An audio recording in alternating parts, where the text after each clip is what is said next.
તો Karjan Bharthana toll plaza પર toll દરમાં વધારો કરાયો છે, જ્યારે વડોદરાથી ભરૂચ જતા કાર ચાલકોને ₹5 વધુ ચૂકવવા પડશે।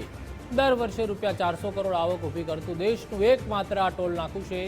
વડોદરાથી અમદાવાદની મુસાફરી પણ મોંઘી થઈ છે। એક્સપ્રેસ અને સુપર એક્સપ્રેસ હાઈવે પરનો ટોલ ટેક્સ વધ્યો છે।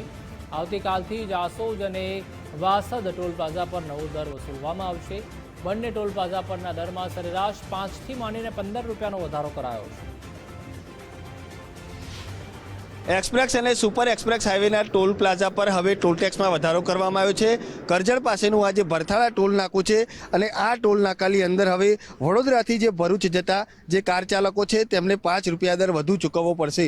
મહત્વની વાત અહીંયા છે કે કરજણ દેશનું એકમાત્ર એવું ટોલ પ્લાઝા છે કે જ્યાં દર વર્ષે ₹400 કરોડ ની આવક થતી હોય છે અને આ વખતે પણ છેલ્લા વર્ષના આંકડામાં કરજણ ટોલ પ્લાઝા પરથી સૌથી વધુ ટોલ ટેક્સ છે તે ઉઘરાવવામાં આવ્યો છે।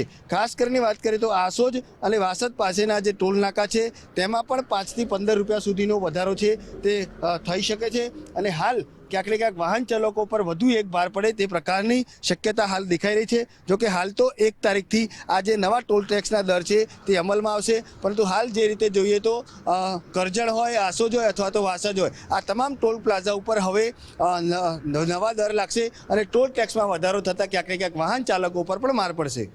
કેમેરામેન ડીકે સોલંકી સાથે અલ્પેશ સુતાર, ગુજરાત ફર્સ્ટ, વડોદરા।